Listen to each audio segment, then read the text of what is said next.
ఉదయకాలపు దేవుని ప్రత్యక్షత.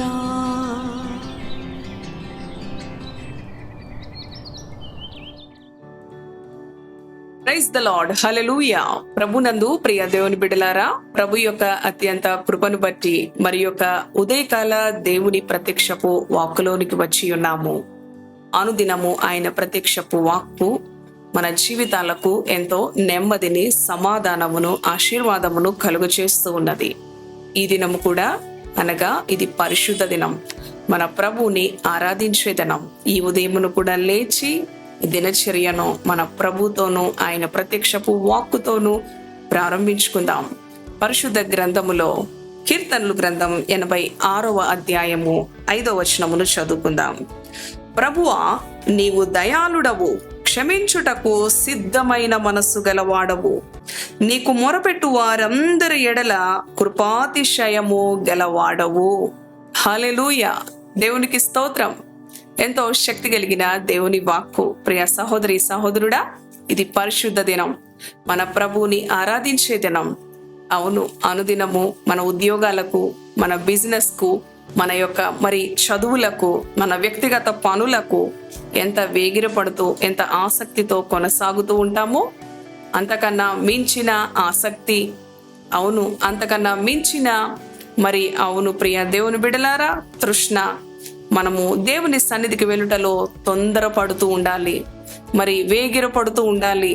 ఈ ఉదయకాలం కుటుంబ సమేతంగా దేవుణ్ణి ఆరాధించే దినం.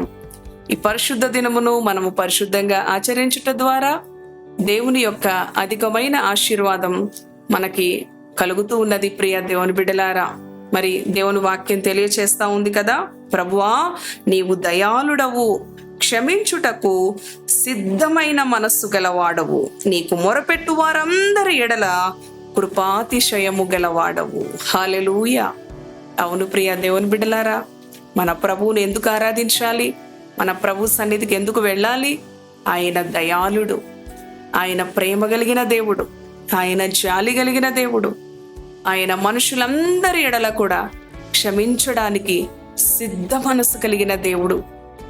మరి ఎంతటి పాపినైనా, ఎంతటి చెడిపోయిన వ్యక్తినైనా, అవును మనుషులైతే ఎన్నో విధాలుగా అసహించుకుంటుంటారు, క్షమించలేరు కదండి. కానీ మన ప్రభువు క్షమించడానికి సిద్ధమైన మనస్సు కలిగిన దేవుడుగా మనము చదువుతా ఉన్నాం కదా.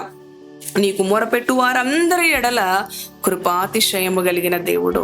అవును ప్రియ దేవుని బిడ్డలారా, ఇటువంటి దేవుణ్ణి ఆరాధించడానికి నిజంగా మరి ఆయన మనలను ఏర్పరచుకున్నాడు. ఆయన దయకు, ఆయన కృపకు పాత్రులుగా మనలను నిలబెట్టాడు. ఈ ఉదయకాలం సజీవంగా లేవనెత్తబడ్డామంటే అది యేసయ్య కృప మాత్రమే. ప్రియా దేవుని బిడ్డ, కనుక ఈ ఉదయకాలము ప్రభు సన్నిధికి వెళ్ళడానికి, అవును ఆయన దయాళుడు, ఆయన గొప్పతనమును, ఆయన ప్రేమను, అవును ఆయన మంచితనమును, ఆయన కృపాతిశయమును వర్ణించడానికి ఆయన సన్నిధికి వెళ్ళాలి. క్షమించడానికి సిద్ధ మనసు కలిగిన దేవుడు. ఈ లోకములో ఏ మనిషి అయినా క్షమించడానికి సిద్ధ మనసు కలిగి ఉంటారా? ఎవరు ఉండరు ప్రియ దేవుని బిడ్డలారా.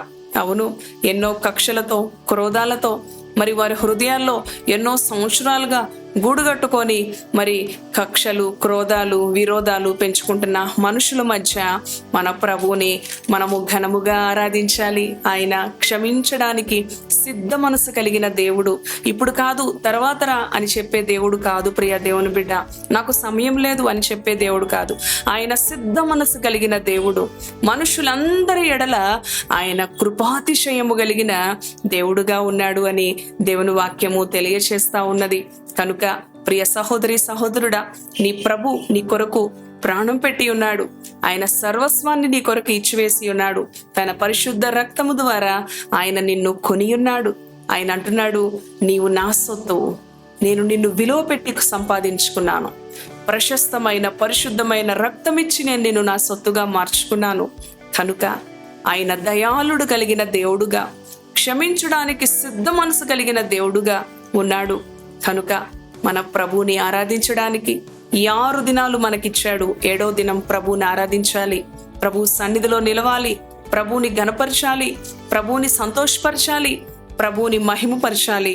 కనుక ఏ ఒక్కరు గృహాల్లో ఉండకుండా క్షమించడానికి సిద్ధ మనసు కలిగిన, దయాళుడైన, కృపాతిశయము కలిగిన యేసయ్యను ఆరాధించడానికి ఈ దినచర్యను మన ప్రభుతోనూ మరి ఆయన సన్నిధితోనూ ప్రారంభించుకుందాం. తలలు వంచండి, ప్రార్థన చేసుకుందాం. దయగలిగిన తండ్రి, పరిశుద్ధుడా, నీ పరిశుద్ధ నామానికి వందనాలు. అవును ప్రభువా, నీవు దయాళుడవును, క్షమించడానికి సిద్ధ మనసు కలిగిన దేవుడవు, మనుషులందరి ఎడల కృపాతిశయము కలిగిన దేవుడవు ప్రభువా. ఇటువంటి దేవాతి దేవుణ్ణి ఆరాధించే ధన్యత మాకిచ్చి ఉన్నావు. ఈ ఉదయమున ఎంతో మంది లేవలేని వారుగా, గత రాత్రే గతించిన వారుగా భూమి మీద ఉన్నారు ప్రభువా. వారి విలువైన జీవితాలను దుష్టుడు అపహరించి ఉన్నాడు, నాశనానికి ఈడ్చుకొని పోతూ ఉన్నాడు. వారి కాలము రాకముందే వారి జీవితాలకు అంతము లభిస్తూ ఉన్నది. కానీ మేము సజీవులుగా ఉండి నిన్ను స్తుతిస్తున్నామంటే, అవును ప్రభువా, నీవు దయాళుడవు, నీవు క్షమించడానికి సిద్ధ మనసు కలిగి ఉన్న దేవుడవు ప్రభువా. నీ కృపాతిశయమును బట్టి నిన్ను స్తుతిస్తూ ఉన్నాం ప్రభువా. నీ కృప లేనిదే, నీ దయ లేనిదే, నీ క్షమ లేనిదే మేము ఒక క్షణము కూడా భూమి మీద నిలువలేం ప్రభువా. తండ్రి, నీకు వందనాలు. పరిశుద్ధుడా, నీకు వందనాలు, స్తుతులు, స్తోత్రాలు, కృతజ్ఞతలు చెల్లించుకుంటున్నాను ప్రభువా. నీవు నమ్మదగిన దేవుడవు తండ్రి, నీవు చాలిన దేవుడవు ప్రభువా. ఈ మాటలు విన్న నీ బిడల జీవితాల్లో ఏ పరిస్థితులను బట్టి నీ బిడలు భయముతో, కలవరముతో, వేదనలో ఉన్నారో ఆ పరిస్థితులన్నిటి నుంచి విడిపించడానికి, కృపాతిశయమును చూపించడానికి సిద్ధముగా ఉన్న దేవుడు, నీ కృప చేత నీ బిడలను విడిపించండి. నీ కృప చేత నీ బిడలను స్వస్థపరచండి. నీ కృప చేత నీ బిడలను ఆదుకొనండి. నీ కృప చేత నీ బిడలను ధైర్యపరచండి. నెమ్మది దయచేయమని నీ సంరక్షణకు, నీ కృపకు అప్పగించుకుంటూ యేసు నామములో ప్రార్థిస్తున్నాను తండ్రి. ఆమేన్, ఆమేన్. Praise the Lord. God bless you.